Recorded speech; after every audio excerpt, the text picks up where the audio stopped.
Assalamualaikum warahmatullahi wabarakatuh. A'udzu billahi minasyaitonir rajim. Bismillahirrahmanirrahim. Alhamdulillahi rabbil alamin. Alladzi hadana ila siratal mustaqim, siratal anbiya wal mursalin. Asyhadu an la ilaha illallah wahdahu la syarikalah, al-malikul haqqul mubin. Wa asyhadu anna Muhammadan abduhu wa rasuluhu la nabiyya ba'dah, shadiqul wa'adil amin. Allahumma shalli wa sallim ala nabiyil karim wa ala alihi wa sahbihi wa man tabi'ahum bi ihsan ila yaumiddin, amma ba'd. Pimpinan Unima yang saya hormati, seluruh sivitas akademika Universitas Muhammadiyah Magelang yang dimuliakan oleh Allah rahimakumullah. Mari senantiasa kita bersyukur kehadirat Allah Subhanahu wa taala atas kesempatan yang masih diberikan kepada kita untuk melanjutkan tugas-tugas pada etapa kedua perjalanan ruhiyah kita.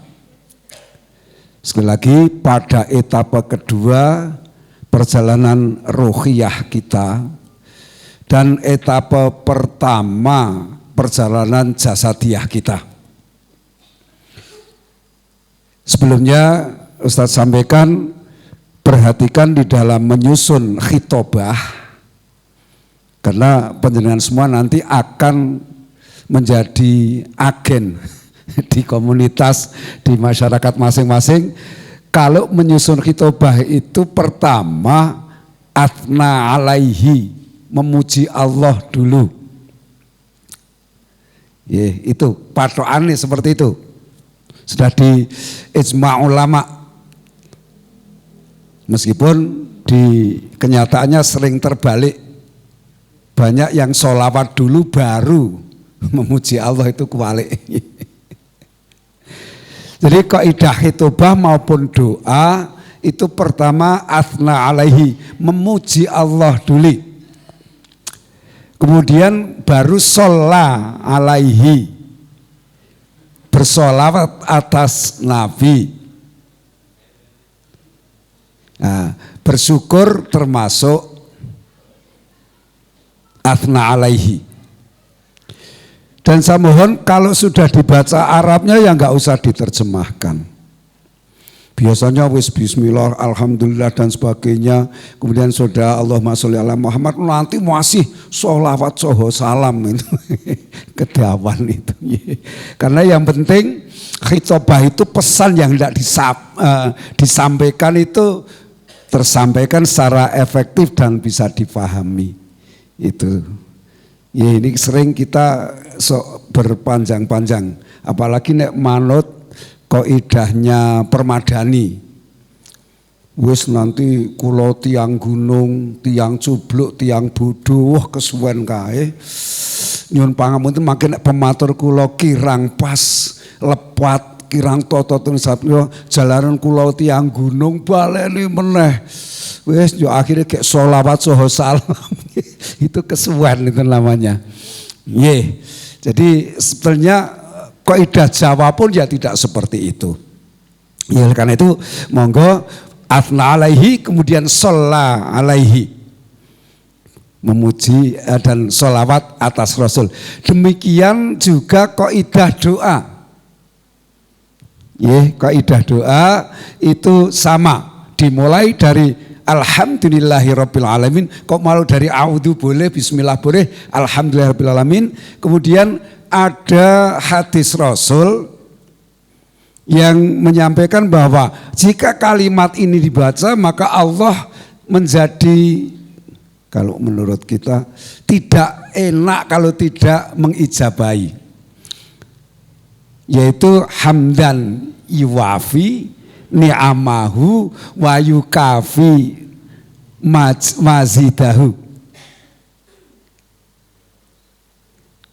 Itu Allah menjadi dalam bahasa Jawa itu rikoh ewuh kalau tidak mengijabahi. Oleh karena itu para duat atau orang-orang yang berdoa yang alim pasti memulai dengan itu, hamdan na'imin, hamdan syakirin, hamdan yuwafi ni'amahu wa yukafi mazidah. Ya Rabbana lakal hamdu kama yambagi li jalali wajhika wa adimi sultanik.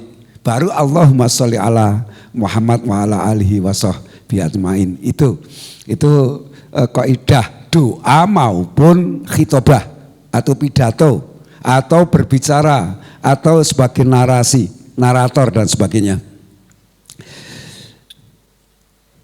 Bapak Ibu rahimakumullah, mengapa Ustadz sampaikan hal-hal yang nampaknya sepele, kadang-kadang sering kita melupakan itu. Dan dalam hal ini, maaf, agama lain tidak punya selengkap ini. Bahkan saya punya teman seorang pendeta selalu bilang, Ustaz Soleh saya pinjam salam panjenengan seperti itu. Karena di mereka tidak punya. Entah demikian orang para muslimin yang tidak mudeng malah didobel kesisan. Wes assalamualaikum isih salam sejahtera isih salam apa menakai. Itu kebablasan itu. Sebab salam itu untuk khitobah, untuk liqa pertemuan dan perpisahan. Sedangkan untuk makan minum kita punya sendiri. Sementara untuk di agama lain itu makan, minum, berpidato juga selalu mulai dengan salam sejahtera itu. Paling tidak kalau di Nasrani ya begini itu sedinggo opo wae. Kita lengkap sekali. Ya oleh karena itu mari kita yakini dengan salam kita yang salam sempurna ini, maka jika di situ terjadi audien yang bercampur akan mendapatkan semuanya. Itu insya Allah kehebatan salam di dalam Islam seperti itu. Oleh karena itu Bapak Ibu rahmatullah, tidak usah tiru-tiru Pak Jokowi, Pak Prabowo. Kalau sudah salam ya sudah. Isi salam ahos rakaruan. Bapak Ibu rahmatullah, mari kita perhatikan bahwa Ustaz tadi menyampaikan ruhiyah kita pada etapa kedua, sedangkan jasadiah kita pada etapa pertama. Bapak Ibu rahimakumullah, bahwa kita mafhum semuanya bahwa manusia terdiri dari roh dan jasad. Makanya kita kenal ada santapan jasadi, makan dan minum, ada santapan rohani yaitu ilmu. Kalau di kampus 2 sudah kita bahas agak detail ini. Tapi namanya orangnya berbeda nggih, kampus 1 kampus 2. Sami ning sing kene ora rono sing kono ya. Bu itu saja sing tak tikani. Sama rahimakumullah, roh itu memiliki track 4 etapa dari alam arwah, dunia, barzah, dan akhirat. Ini catat adik-adik mahasiswa. Roh itu memiliki 4 etapa yang disediakan oleh Allah. Dan roh siapapun, baik agama apapun atau bahkan tidak beragama pun, Allah menyediakan track ini, yaitu arwah, dunia, barzah, dan akhirat. Ini satuan waktunya berbeda-beda. Jika di dunia ini satu harinya 24 jam, maka di barzah nanti bergeser menjadi 1000 tahun. Dan ulama menggunakan surah Al-Ma'arij ayat 4, karena miqdaruhu khamsina alfasanah, jika manusia sudah ada di surga atau neraka, itu waktunya bergeser setiap harinya 50.000 tahun. Karena miqdaruhu ono iku wektu yang ditimbang nganggo timbangan dunya, ing akhirat iku khamsina alfasanah, 50.000 tahun, baru 1 hari.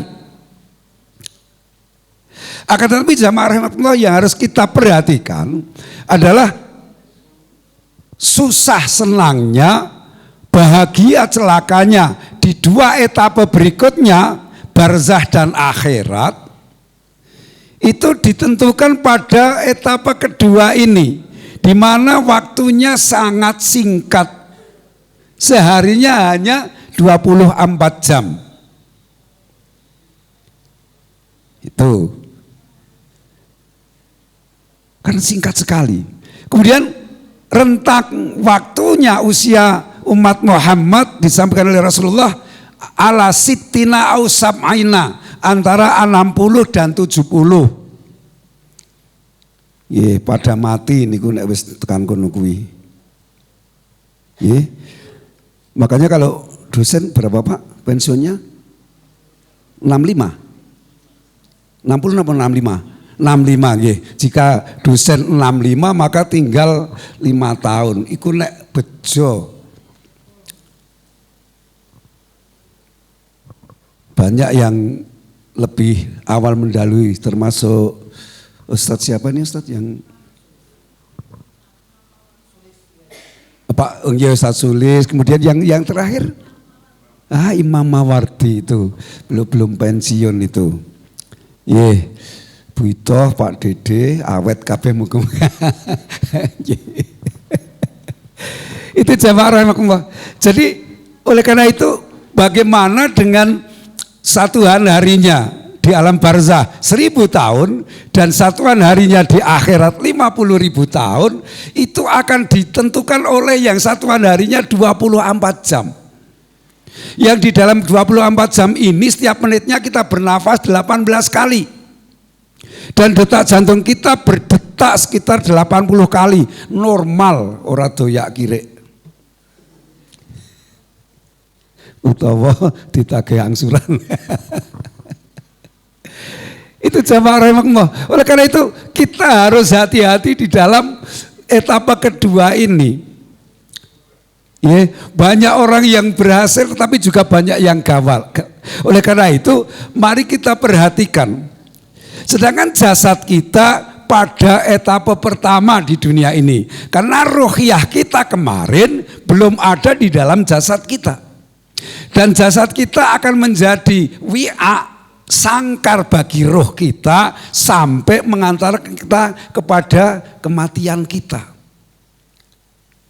Jadi kematian hanya dialami oleh jasad. Roh tidak mengalami itu, Bapak Ibu rahimakumullah. Bahkan menurut ulama Shahibul Hikam, roh manusia tidak mengalami muda, tidak mengalami tua, tidak mengalami mati. Oleh karena itu kemudian yang menjadi judgement bagi kita, ada kaya, ada miskin, ada tegas, onora jelas, itu adalah jasadiah kita. Mengapa sampai demikian? Karena kita sering terjebak pada jasad ini. Sedangkan rohnya tidak diberikan nutrisi yang baik. Seorang yang jasadnya terjamin nutrisinya, vitaminnya, dan sebagainya terjamin akan melahirkan jasad yang bagus. Tetapi jika rohnya kosong, ya jadilah ia orang yang memiliki tingkat yang rendah. Dan untuk roh itu nutrisinya ya ilmu itu. Oleh karena itu akan sangat bagus apabila jasadnya juga terpenuhi nutrisinya, rohnya juga diperhatikan nutrisinya. Tapi kita sudah kadung biasa untuk jasa diah kita wis toh bengi awan udan deres wae tetep mangkat nek ono cetha arep entuk duit itu mesti mangkat. Tapi nek untuk ngaji wah jan. Makanya sering Ustadz Soleh sampaikan, jika kita kadang-kadang satu hari waktunya tidak cukup, ada kondangan, ada bekerja, ada takziah, ada ngendong, ada ngaji, kemudian waktunya tidak cukup, yang mana yang ditinggalkan? Yang mana yang tidak dihadiri? Nek orang kondangan wis tahu dikondangi. Nek orang takziah engko dhewe nek mati ora ditakziahi. Ya toh, orang kerja mengko nek ora di duit priye. Akhirnya yang sering tidak dihadiri adalah majelis ilmu, rohnya ora kepakanan meneh itu. Di Ngapura aku sibuk banget. Di Ngapura aku mati mbok ngono kala-kala. Itu jamaah rahimakumullah.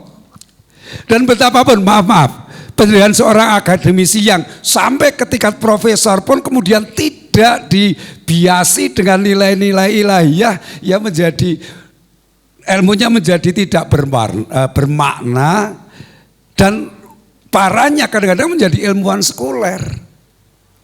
Tidak bermakna ilmunya, mau apa lagi? Mari silakan. Sekarang penjenengan sudah doktor misalnya, kemudian mau apa?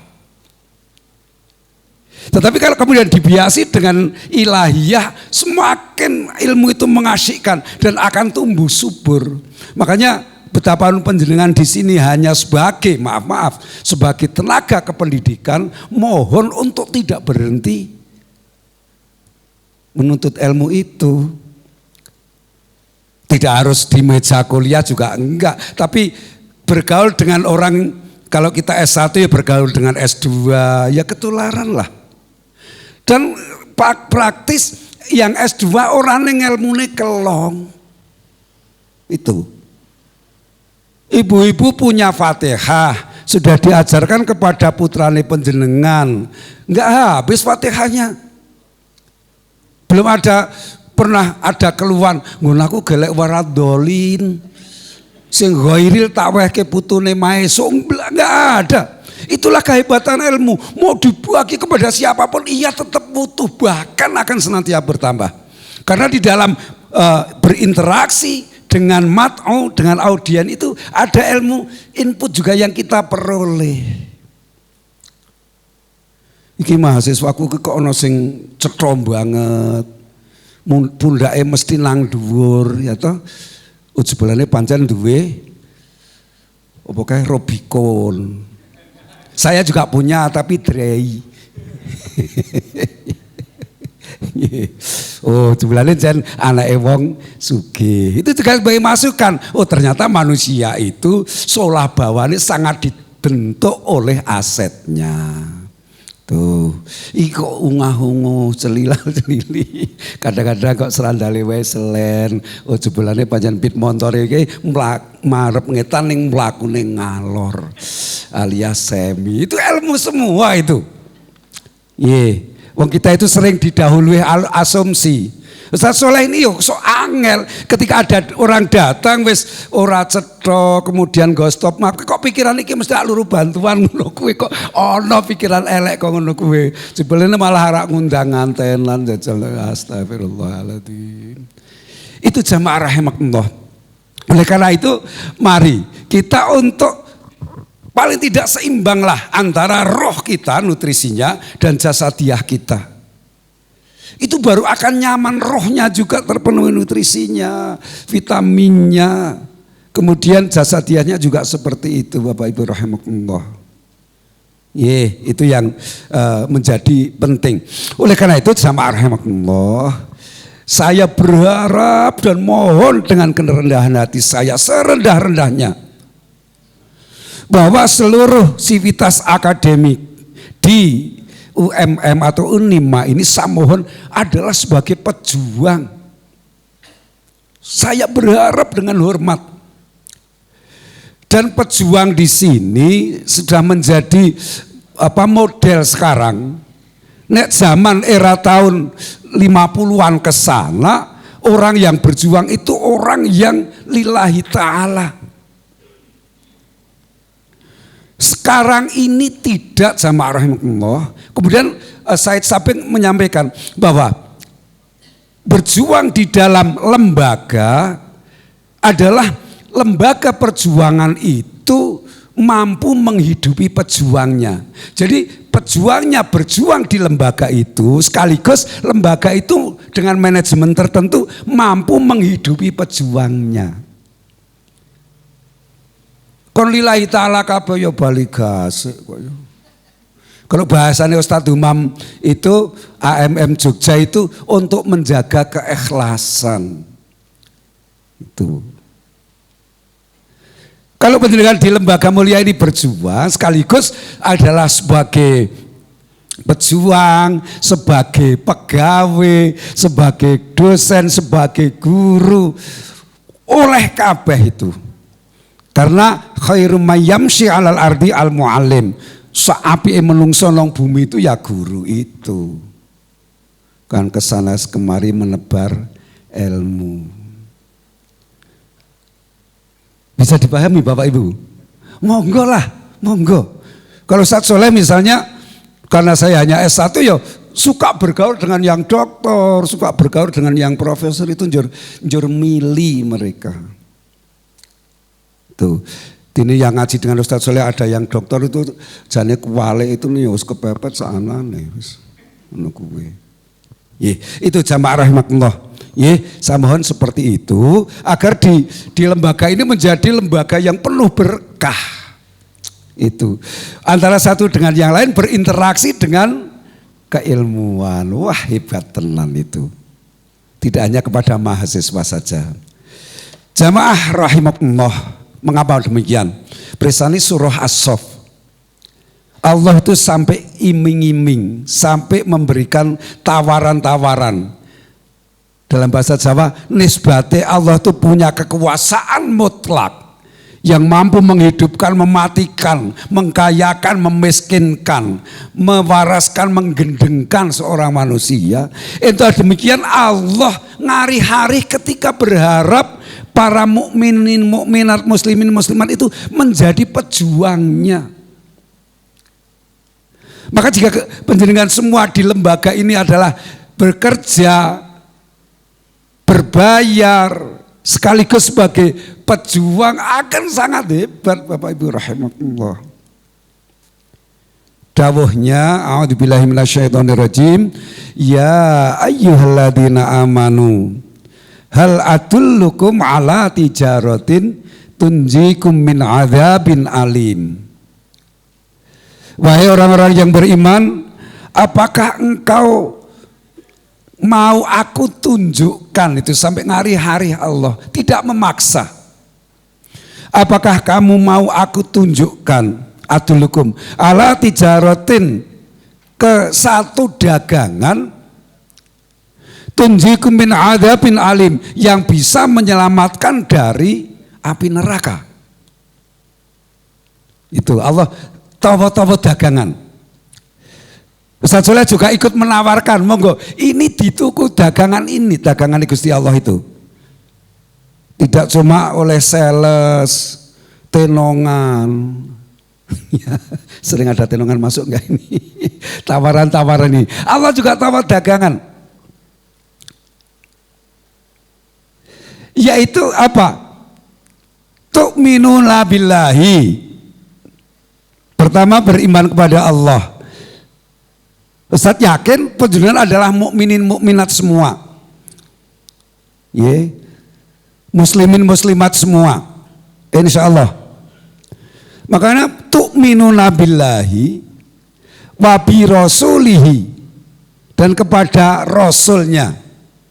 Kita sudah ada di lembaga yang nama depan lembaga persyarikatan kita adalah nama depan nama Muhammad Rasulullah itu.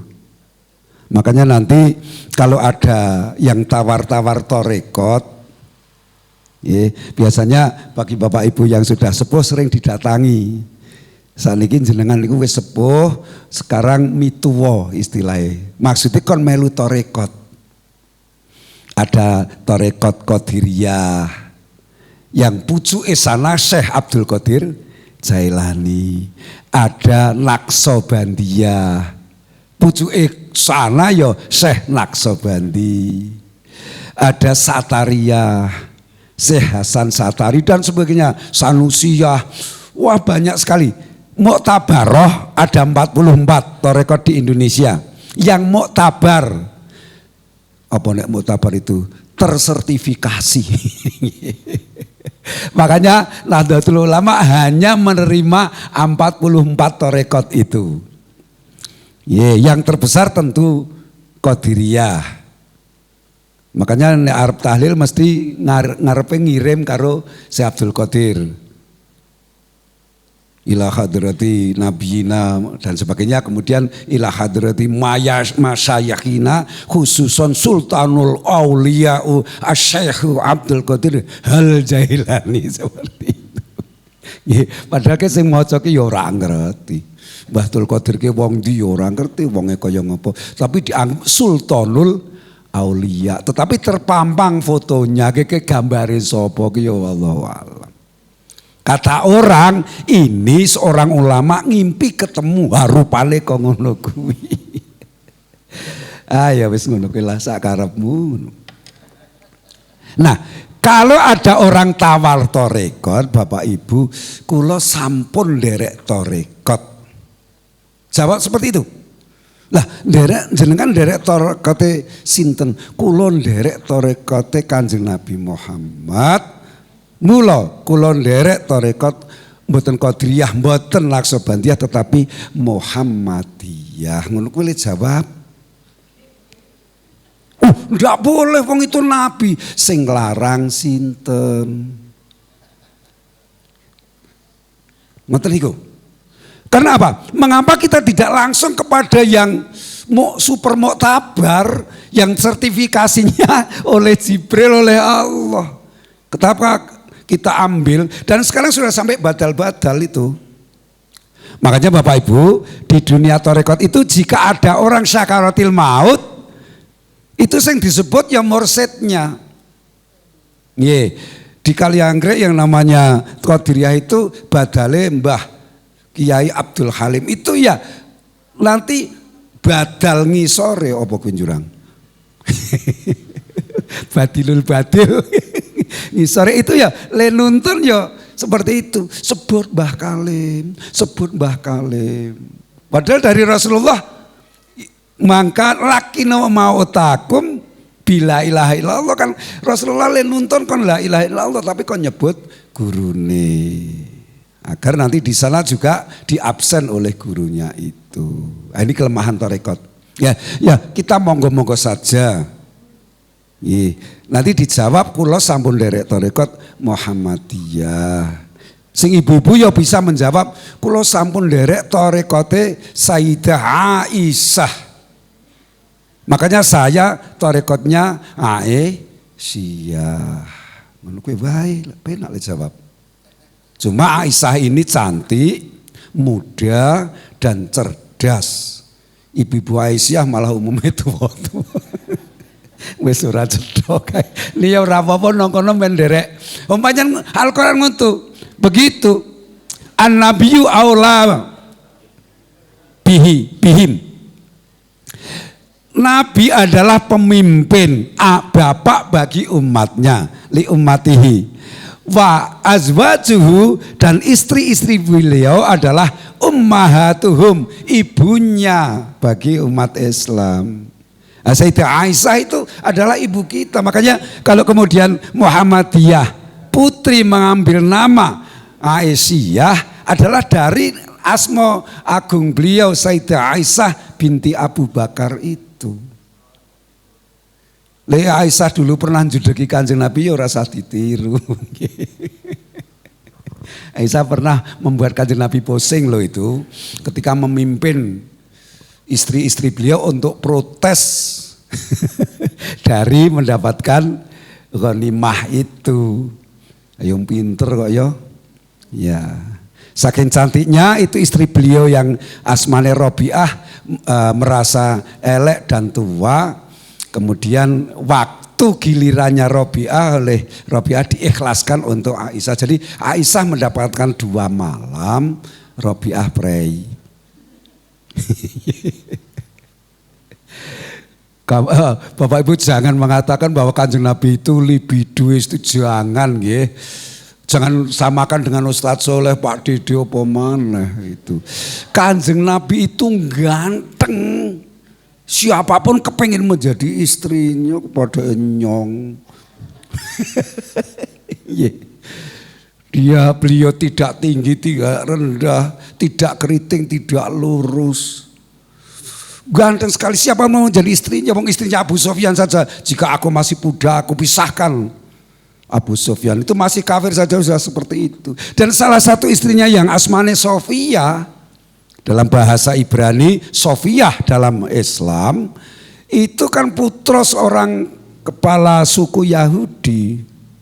Saking gerenge kepengin digarwa oleh Rasulullah SAW, beliau kemudian memprovokasi ayahnya untuk menyerang umat Islam. Bapaknya juga ngomong, dewe ke sepiro kekuatan kok ngelawan Muhammad yo kalah. Mboten napa-napa Pak, berjuang. Padahal kan memang tujuannya agar bapaknya kalah itu. Karena sudah menjadi aturan, jika peperangan terjadi yang kalah dirampas semua hartanya dan juga wanitanya. Hartanya kalau tidak dirampas nanti untuk memerangi lagi. Perempuannya kalau tidak dirampas maka ia akan malak kafir lagi, kan seperti itu. Tuh. Sofia ngerti bahwa aku nanti mudah-mudahan bapak kalah. Dan aku dirampas. Itu Sofia. Jadi 8 istri Rasul ini semuanya ada kisah yang kemudian menjadi aturan, menjadi syarak. Betul terjadi perang antara Bani Mustalik itu yang kemudian ya kalah toh dengan pasukan umat Islam. Nah, Sofia ono kalah kok malah syukur ki ya kuwi. Alhamdulillah itu ya. Kemudian dirampas. Celakanya ketika diundi tidak jatuh kepada Kanjeng Nabi. Jatuh kepada sahabat Tufail atau siapa itu namanya, yang delalake cili ireng tur eli itu. Ya, wah itu. Kanjeng Nabi sih ya monggo-monggo saja. Tetapi sahabat yang lain kan tidak. Wah yo ojo yo. Jadi sahabat yang lain ki ora ridho nek ikut tipe yang memenangkan undian itu. Dia tetap bersikukuh. Tetap tidak bergeming bahwa aku pemenangnya. Maka salai malaikat kok aku dimenangake undian ini, makin hak saya itu. Ning suwe-suwe dipikir, wah ayune kaya ngono, kok aku ora jelas kok ngene. Kira-kira mikir ngragati wong ayu kan luwih larang toh. Fasiale wae wis pira ngono lho. Bisane glowing itu. Mulane sok Ustaz Soleh sok semile sing elek-elek wae lah, murah itu. Ya wis elek ngomyangan tak anggap vitamin. Iya. Karena Ustaz Soleh ketika mencoba menyendiri 3 tahun ora kuat. Bukan karena macam-macam, tetapi saya hanya kok ora nono sing ngomyang. Iya. Silahkan kalau mau mencoba. Ternyata awak iku ora diomyang seminggu ke ting greges. Maka ibu-ibu yang normal panjenengan ngomyangan itu. Ya, karena wanita apa itu? MOM nggih, mam multi tasking apa kae? Wis ngono ki lah. Pokoke multi level lali wis ngono kuwi. Yang jelas ibu-ibu itu punya kemampuan berbicara 24.000 kosakata dalam 24 jam. Jadi sak jamnya 1.000 kosakata. Makanya kalau ibu-ibu kok menengan itu marah, ora normal itu menurut saya. Nyenengai. Bapak rahimakumullah. Pada kisah itu kemudian suwe-suwe Tufail ini juga tidak nyaman. Wah iya yo, nah ikut saya paksa menjadi istri saya. Sahabat-sahabat tetap ora kepenak itu. Akhirnya beliau mengatakan, aku rela dan aku tidak akan ambil Sofiyah meskipun itu hakku, asal Sofiyah diambil oleh Rasulullah. Ayo priye sahabat-sahabat, aku wis kaya ngono lho. Sahabat-sahabat ya setuju itu. Itu kisahnya yang istri beliau yang Sofia yang bersuku bangsa Yahudi itu. Jadi semuanya 9 itu ada kisahnya. Bahkan yang paling unik adalah yang bekas istri anak angkat beliau. Dan kemudian menjadi hukum li'asunnah, menjadi sunnah bahwa anak angkat tidak boleh masuk menjadi ahli waris. Jika kita punya anak angkat akan memberikan harta kita ya dalam bentuk hibah. Itu pun tidak boleh lebih dari thuluth, 1/3. Itu. Betapapun sudah dikuatkan pengadilan dengan surat adopsi, tetap di dalam Islam tidak boleh masuk sebagai ahli waris. Satu-satunya orang luar non ahli waris masuk ke ahli waris seseorang hanya melalui nikah. Istri suami itu orang lain, tetapi jika sudah akdun nikah maka ia menjadi ahli waris bagi istri atau suaminya dengan kadar bagian masing-masing. Itulah jamaah rahimahullah. Oleh karena itu mari kita perhatikan sekaligus Aisyah adalah tarekat ibu-ibu di Muhammadiyah dan Muhammadiyah itu adalah tarekat bagi bapak-bapak di Muhammadiyah. Itu insya Allah akan selamat. Oleh karena itu jamaah rahimahullah, efeknya kemudian ini yang insya Allah berulang kali Ustadz sampaikan, di Muhammadiyah ini tidak bermadhab. Jika saudara-saudara kita di Nahdlatul Ulama itu harus bermadhab dan harus mengambil salah satu dari madhab yang 4. Ada Hanafi, Maliki, Syafi'i dan Ahmad bin Hambal. Mereka yang bermadhab Hanafi disebut Hanafiyah, yang Imam Malik Malikiyah, yang Imam Syafi'iyah, tetapi untuk Ahmad bin Hambal tidak Hambaliyah. Hati-hati ini, tetapi disebut Hanabilah. Makanya di Indonesia ini mengambil yang paling ihtiyat, paling berat yaitu Syafi'i, paling abot itu. Misalnya dalam hal lamastumun nisa, bersinggungan dengan perempuan, itu membatalkan wudu bagi Syafi'i perempuan siapapun. Buah anaknya, mbok ibunya bagi Syafi'i batal semua. Itu saking hati-hatinya Syafi'i. Makanya bagi Imam Syafi'i kalau ada hewan yang banyai sakaratul maut itu wis haram. Karena dinengkewe tetap mati. Itu ikhtiyatnya Syafi'i. Tapi bagi Imam Malik, Imam Hanafi tidak. Asal masih obah, yuk disembelih itu. Nek madhab kita yo gerek tergantung PTE. Nek PTE kuduk yo Syafi'i. Wong ciling to.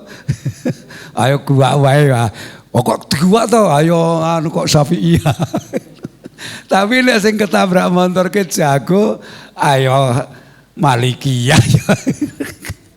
Inilah yang sering digeguyukan Gus Baha. Kita ini ngomongnya Syafi'iyah ning nyatane kuwe intiqalul madhab, loncat-loncat madhab. Goleki sing kepenak karo sing mayar. Untuk di Muhammadiyah itu kan tidak bermadhab salah satu. Kita madhabnya tarjih. Dan tetapi Muhammadiyah tidak meninggalkan tidak meninggalkan mazhab 4 itu. Orang jur moh enggak, kita juga ambil dari sana. Bahkan Kiai Haji Ahmad Dahlan itu sangat syafi'iyah. Sangat syafi'iyah di dalam kodifikasi dan justifikasi hukumnya itu. Itulah sama rahimahullah harus menjadi pengalaman. Maka diuntungkan kita loncat-loncat apa-apa wong banyak dhewe iki. Wong ora bermadhab kok. Kalau di NU enggak harus syafi'iyah. Dene nek dong kahanane ora cetha ya njur ngalih. Itu. Imam Syafi'i mewajibkan apa? Cadar nggih untuk perempuan. Kita lihat itu apa kue gus dan gusah, gus ki laki-laki, gusah perempuan. Itu mu'anase gus lan gusah, jamae agagis. Dan sekarang ada organisasi Gus-Gus Indonesia. Itu Al Jami'atul Agagisul Indonesia. Gitu. Nek dhewe gusur. Ya, itu jamaah rahimahullah. Jadi di sana kemudian pada tidak pakai cadar, itu berarti ya menggunakan yang lain. Makanya mohon nanti kepada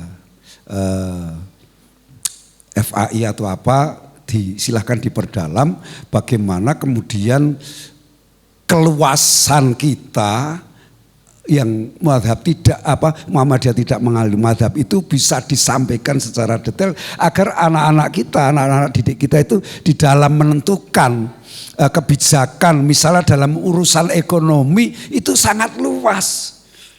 Paling berat ya di Syafi'i itu, itu yang sekarang lagi dipikir oleh siapa?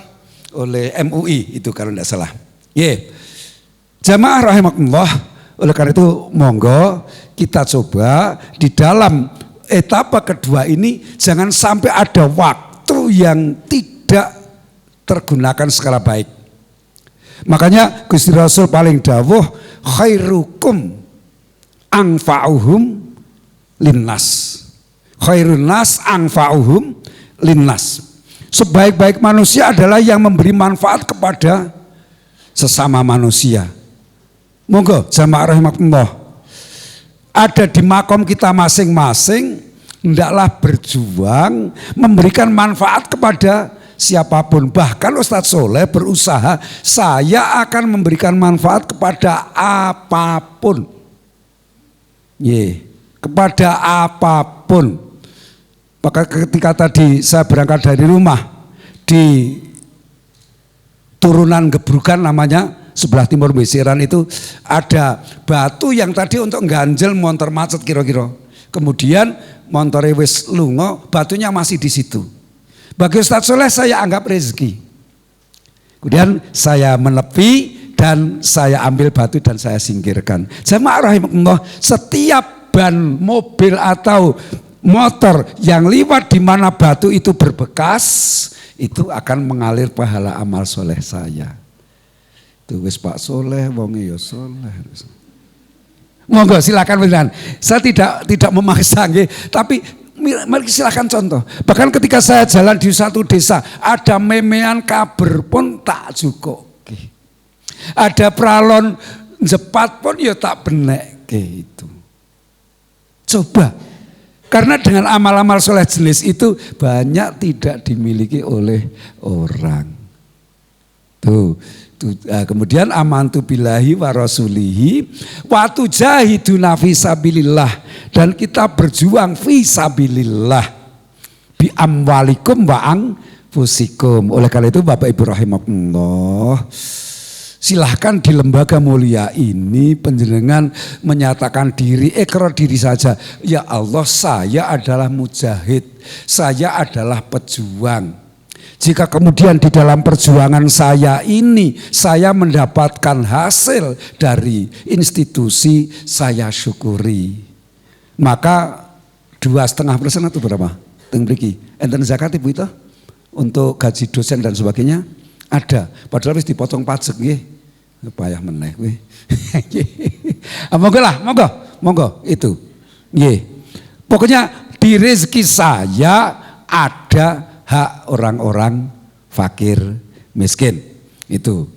Tujahiduna bi amwalikum wa anfusikum, dan juga jiwa kita masing-masing. Dzalikum khairul lakum in kuntum ta'lamun. Itu lebih baik bagi kamu jika kamu mengetahui.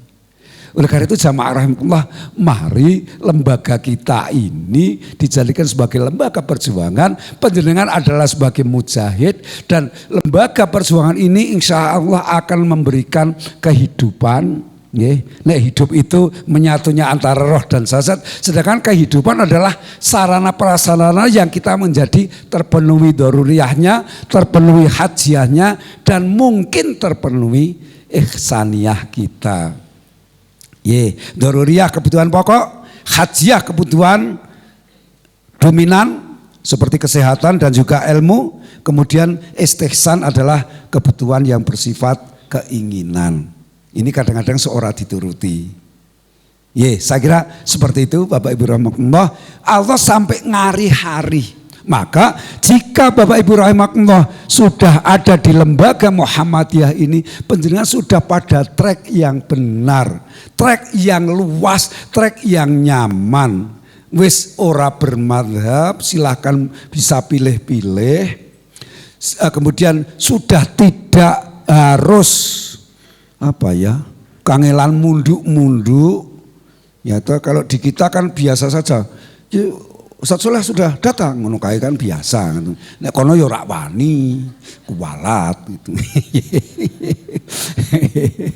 Tapi bagi yang alim silakan buka di taklim muta'alim, memang ada aturan itu, silakan dibuka. Tapi kita kan tidak seperti itu, dan saya juga karena saya sebagai mu'alimnya yo orang mulang kowe ora kepenak rasane. Tadi sudah wis teko ngono wae ora apa-apa. Ora apa-apa, waton salim. Yang terakhir, Bapak Ibu rahimakumullah, yang juga harus kita hati-hati adalah terhadap sikap israf. Israf itu satu sikap yang berlebihan. Kalau di dalam makan dan minum disebut israf, di dalam beragama disebut ghuluw. Dahar orang mung wareg nganti kuwaregen, itu israf. Ngunjuk orang mung kok ilang ngelake tetapi ngantek blending, itu israf. Ini larangan. Oleh karena itu Bapak Ibu rahimakumullah, panjenengan tidak usah ikut Google di dalam memelihara kesehatan, cukup ikut Al-Quran, pasti sehat. Yo paling masuk angin, itu memang sunatullah. Kulu makanlah, washrobu dan minumlah, wala tusrifu tetapi jangan berlebihan. Satu, berlebihan volumenya, dua, berlebihan harganya, dua, berlebihan rasanya. Sudah, monggo dihitung sendiri. Gusti Rasul diberikan hadiah tabib, tidak bekerja karena Kanjeng Nabi tidak pernah sakit kecuali panjenengan kemudian sedo itu. Rahasianya nahnu qaumun la naqula hatta nasba. La naqulu hatta nasba. Kami adalah satu komunitas yang jika makan tidak makan kecuali sudah lapar. Wa idza akalna lanasba, dan jika kami makan tidak sampai kenyang. Nek dhewe kan tergantung cocok karo ora cocok, itu njur dadi. Nek cocok njunjuk ngantek ora iso menyat. Yang kedua gumantung gratis karo bayar ngono kuwi. Makanya kadang-kadang ngurus muni dipersilahkan ngono kuwi wis ora kacek karo cempe karo truwelu. Walah balapan wis kiyaine malah keri kenang Muhammadiyah. Kuwi. Astagfirullahaladzim. Mari kita untuk ambil itu. Pasti akan sehat jika kita makan ya secukupnya, minum juga secukupnya. Artinya berhenti sebelum kenyang. Mon niku. Itu termasuk israf jika kita berlebihan. Kemudian akibat yang akan diterima jika kita selalu berbuat israf, termasuk ghuluw. Barangkali kalau penjenengan preso di Kalianggrek ada tokoh Aisyah Ibu Muntawiyah. Ya itu kemarin gerah itu sampai saya agak keras itu. Karena beliau itu sering pergian jauh dan puasa. Kemarin puasa ke Jakarta naik kereta super eksekutif. Kon AC-nya besar, kondur langsung masuk rumah sakit. Beliau puasa. Tuh, puasa sunnah Yaumul Bid itu. Nah itu, saya sampai agak keras. Bude, kayak poso Ramadan bae. Jika kita dalam bepergian jauh boleh tidak puasa diganti yang lain. Kok jenengan meng sunat bae kok. Nah, ini kadang-kadang kita sok muni eman-eman, bahkan sombongnya begini. Aku rapopo. Mati mergo poso. Enggak boleh, wong Allah sudah memberikan keringanan kok. Itu namanya ghuluw, berlebihan dalam agama juga enggak boleh itu. Atau penjenengan sudah pergi jauh, wis kosor malah isi sholat sunat. Sudah di sama sudah dikosor, ya sudah enggak usah sholat sunat kok. Innallaha yuhibbu an tu'ta rukhsah. Allah itu sangat senang nek rukhsahnya, keringanannya itu, toleransinya itu dipenuhi, itu sangat senang Allah. Gua ya wah wong wektune isih cukup, ora jamak walah pinter sapa karo Kanjeng Nabi. Itu. Wis ngono, salat zuhur wis dadi 2 rakaat, asar 2 rakaat, malah isih sunat qobliyah karo ba'diyah. Itu. Maka Rasulullah menyampaikan, jika memang di rumah dalam keadaan biasa kita sering qobliyah ba'diyah, kemudian dalam safar perjalanan jauh itu kita tidak melakukan itu, tetap pahalanya sama, tetap qobliyah ba'diyah. Kuwi kaya ngono jelas kok. Ning jan kudu ngaji. Kok kian gaya nek ora ngaji kuwi, wis gaya luput, payah itu. Ini yang muskilah saya sampaikan. Banyak ulama yang mentakrif qashar adalah sholat 4 rakaat menjadi 2. Saya ulangi, qashar sholat 4 rakaat zuhur, asar, isya 4 rakaat menjadi 2. Tentang jaraknya ulama berbeda-beda. Yang masyhur 80 kilo ke atas yang masyhur. Tapi ada yang cuma 3 mil. Jadi dari Kalianggrek ke Magelang ya sudah. Itulah yang sering digunakan oleh mazhab Mbah Malik itu. Itu. Ya silahkan kok, itu namanya pendapat kok. Jangan mau ikut Malikiyah Muntilan juga boleh. Itu. Tapi yang masyhur ulama tetap 80 kilo ke atas. Itu. Ini sudah biasa nggih, penjelasan sudah preso semua toh. Saya kasih tahu. Nanti silakan mendengar buka tafsir Ibnu Katsir juz 1, juz 2.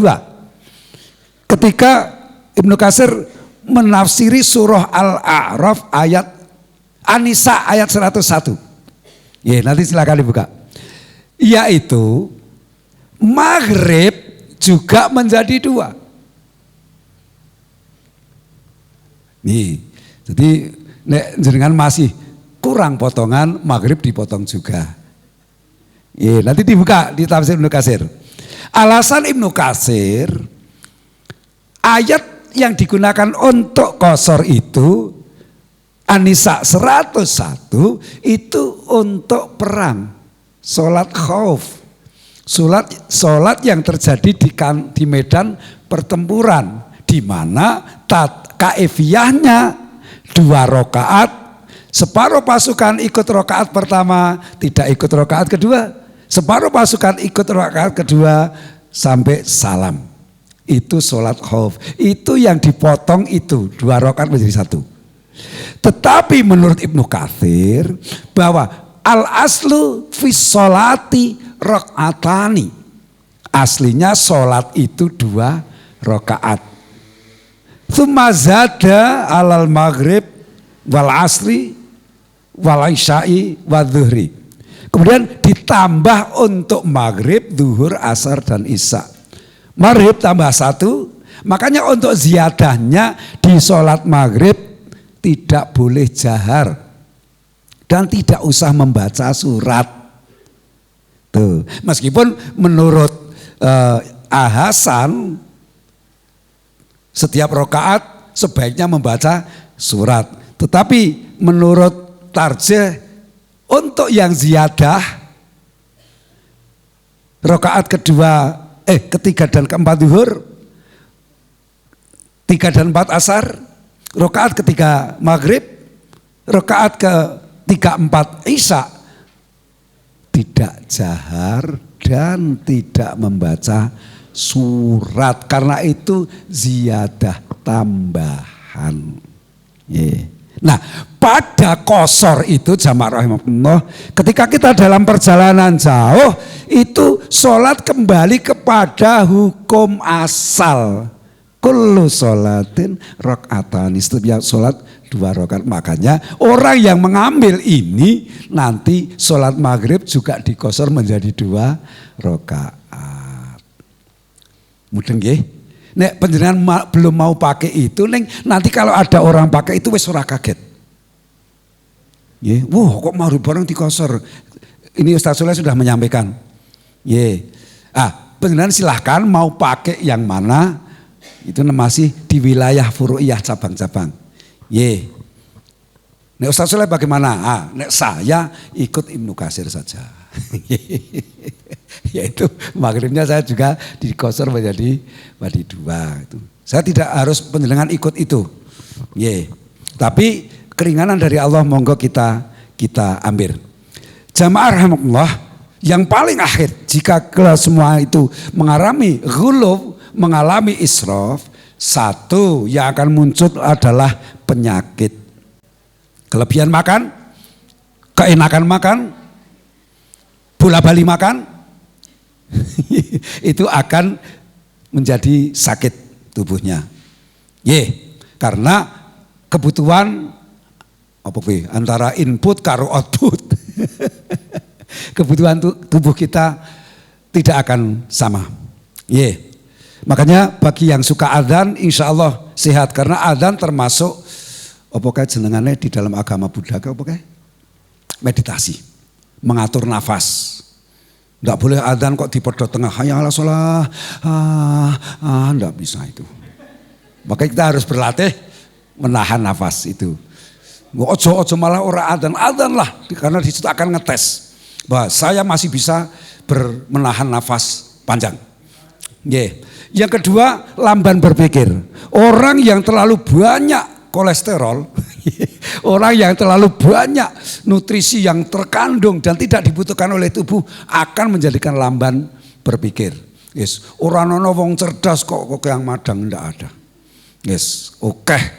Puasane malah akan menjadi cerdas. Yang ketiga, kuatnya dorongan maksiat. Karena maksiat bersumber dari 2, yaitu batnun, perut, dan zakarun atau farajun, kemaluan. Wis loro iku sumbere. Jika kita kelebihan maka akan menumpuk menjadi kekuatan libido yang juga medeni. Itu akhirnya waton wae dan sebagainya. Dan juga kelebihan zat-zat yang ada itu juga akan menjadi tuman. Orang yang tas kreseke kadung gede maka ia akan menjadi tuman mangan bola bali. Lan entek mari kita itu kita atur sendiri.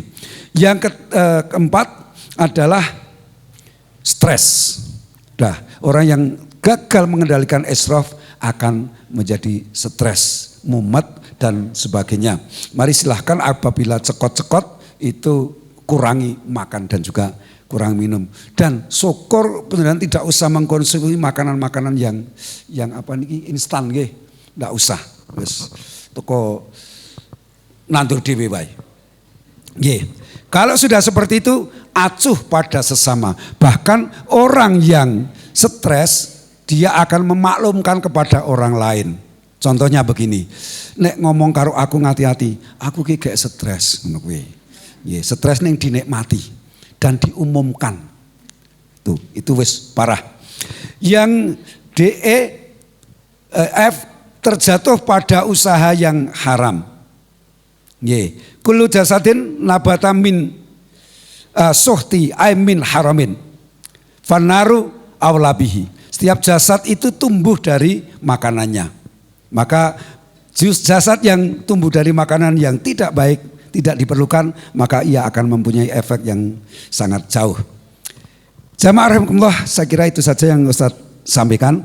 Mudah-mudahan kita semua oleh Allah dimasukkan sebagai pejuang dan hadiahnya adalah di surga, kemudian seluruh amal buruk kita diampuni dan bergeser dari orang yang dimasukkan ke surga menjadi penduduk surga. Wa masakina fi jannati adn. Demikian jamaah rahimakumullah, dan israf menjadi tambahan sedikit agar kita banyak diberikan kesehatan. Kurang lebihnya mohon maaf. Assalamualaikum warahmatullahi wabarakatuh.